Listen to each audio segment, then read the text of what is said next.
savez, nous les humains, nous avons besoin de relations saines pour vraiment vivre pleinement, pour être sur le chemin du bonheur. Nous avons besoin d'autres personnes qui croient en nous, qui nous rappellent notre dignité, qui nous disent que nous pouvons vivre. Et c'est important, les autres ont besoin que nous leur disions la même chose. Ces relations belles et vivifiantes, elles sont brisées parfois par des gestes, des indifférences, des paroles qui viennent blesser, oui, blesser l'autre, blesser la relation. Et à ce moment-là, c'est important de la reconstruire.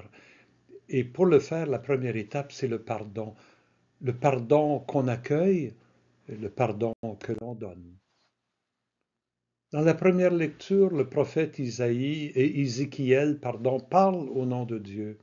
Il dit, si le méchant se détourne de tous les péchés qu'il a commis, s'il observe mes décrets, s'il pratique le droit et la justice, c'est certain, il vivra, il ne mourra pas.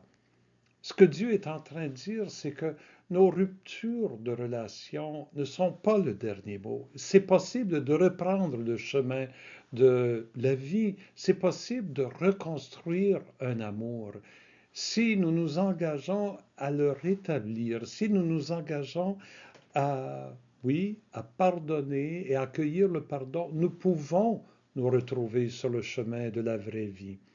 Et Dieu ajoute, prendrai-je donc plaisir à la mort du méchant et non pas plutôt à ce qu'il se détourne de sa conduite et qu'il vive? La volonté de Dieu n'est pas notre destruction.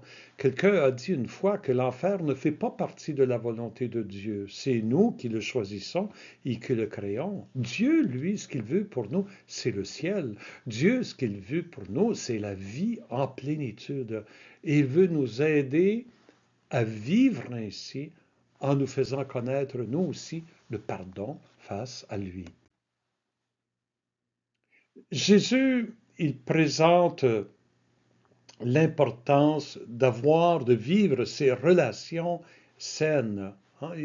Il commence en disant, si votre justice ne surpasse pas celle des scribes et des pharisiens, vous n'entrerez pas dans le royaume de Dieu. Hein. Pour vivre pleinement, c'est ça le royaume de Dieu, pour vivre pleinement, il faut vivre dans une grande justice, avec intégrité. Alors, il donne un exemple. Vous avez appris qu'il a été dit aux anciens, tu ne commettras pas de meurtre. Eh bien, moi, je vous dis, tout homme qui se met en colère contre son frère devra passer en jugement. Jésus, pour Jésus, les relations humaines sont tellement précieuses, tellement importantes, de vivre l'harmonie, la fraternité, de vivre l'amour, c'est essentiel à l'épanouissement humain. Donc, c'est pas seulement le meurtre, bon, qui tue l'autre, mais tout geste qui met en péril la relation. Et c'est pour ça qu'il leur dit, lorsque tu vas présenter ton offrande à l'autel, si tu viens au temple de Jérusalem présenter un sacrifice et que là tu te souviens que ton frère a quelque chose contre toi, laisse ton offrande là, sur l'autel. Arrête. Va d'abord te réconcilier avec ton frère et ensuite viens présenter ton offrande.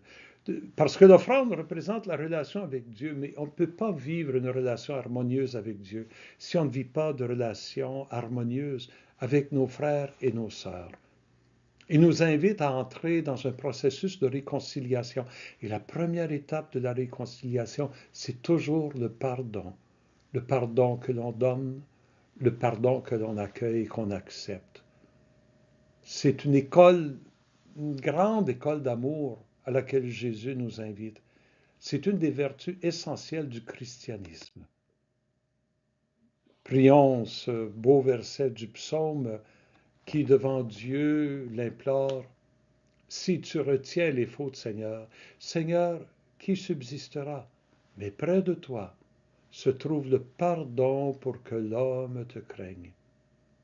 Reprenons cette phrase tout au long de cette journée.